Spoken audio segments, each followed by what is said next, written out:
Digital ads are blanketing Las Vegas and South Carolina, slamming Senator Bernie Sanders. Now, you might think they're coming from Republicans, but they're actually orchestrated by a group run by one of our next guests. Jonathan Kott is the executive director of the Big Tent Project, which aims to boost moderate Democrats. Kayleigh McEnany is Trump 2020 National Press Secretary, and we're also joined by Beverly Hallberg, president of District Media Group.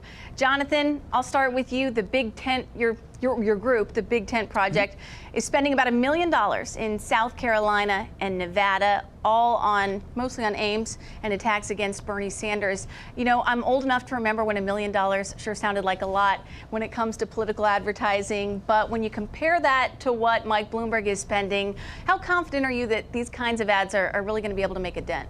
I think what we're hoping for is just to show Democratic voters what Bernie Sanders' views actually are. I think it's astounding that he's gotten this far in the race and we haven't really looked at what his radical views and policy positions are. I mean, Senator Warren put out a plan for how she would pay for her version of health care, and the media tore it apart. People looked at it inside and out. Bernie Sanders gets up there and says, Medicare for all and union members, you won't lose your health care. But are you at all worried that you could be hurting the eventual nominee? I think the eventual nominee isn't close to being determined. I think we've had 2% of the country vote. We have a lot of races ahead of us. We have 2 races in the next 10 days. I think that voters need to know what his positions will do to their daily lives. And I think that our goal is to just make sure that people have the facts in front of them. It's not for anything else. It's just to let them know that, look, he supports a Medicare for all plan. He has no way to pay for it. Union workers in Nevada are very upset that they're going to lose the health care that they negotiated very hardly for. So Kayleigh, I have to imagine the Trump campaign is pretty happy about ads like this being put out by Democrats.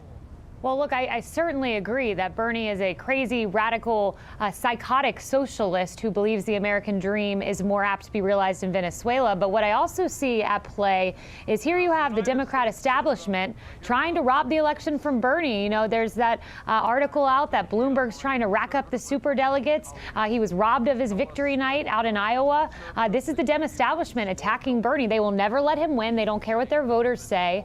This is all about power. That is what the Democrat Party is about. So 2 things at play. He's a crazy socialist, but this is also the establishment robbing it. Just to be clear, I am in no way part of any Democratic establishment. I've been a staffer on the Hill working 20 hours a day for the last 10 years. So this is a group of people who just think that's the establishment. That's not the establishment. Those are hardworking staffers who believe that facts need to get out there. Beverly, where do you stand on this? Well, this is just showing how much of a fracture you see within the Democrat Party right now, because they're trying to find a candidate with one goal, which is to defeat Donald Trump, and they're finding no candidates that are able to do that. So you do see this division. I understand why this ad is going against Bernie Sanders. I'm glad that his views are getting out there, because frankly, these are not the right views for people in America. It's not what people want. But at the same time, who is going to be that replacement? Is Michael Bloomberg a millionaire, something that people in the Democrat Party typically demonize, somebody who's wealthy? Is that going to be their candidate? So I think tomorrow in Nevada, it's going to be very interesting to see if Biden is able to make any traction, because Bloomberg may be the moderate that they're hoping for, and I don't see how Bloomberg is going to beat Trump. Well, things have certainly gotten ugly in the Democratic race over the last few days. Let's talk about one of the latest accusations flying between the Bloomberg campaign and the Bernie Sanders campaign. The Bloomberg campaign accusing Sanders supporters of vandalizing one of their campaign offices in Knoxville, Tennessee. But, Jonathan, there really hasn't been a ton of hard evidence that the Bernie bros were behind it. Have you seen any evidence?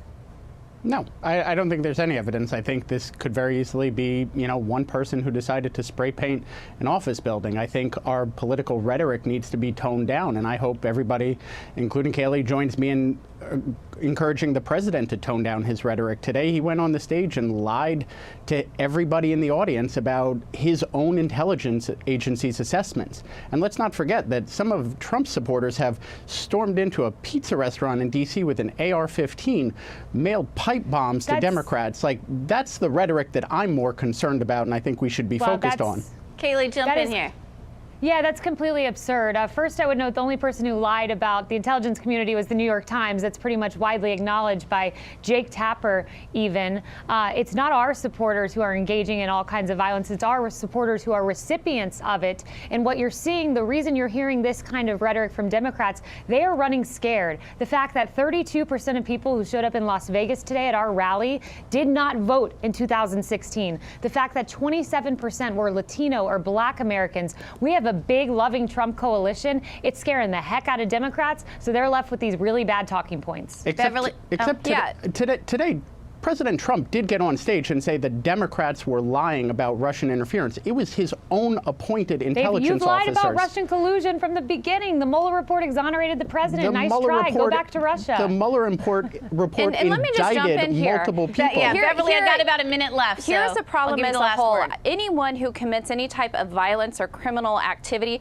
that individual or those individuals should be held responsible. I don't think on either side, whether it's Bernie Sanders, whether it's Donald Trump, none of their words, if they're not asking people to incite violence, they should not be held responsible for that. We do have free speech in this country, and frankly, I think there's a double standard in people calling out Donald Trump for his rhetoric and claiming that that leads to violence, while not looking at their own party on the Democratic side and not thinking that those words do. In general, let people have free speech, and if people are saying things that are inciting violence, that's when you prosecute that.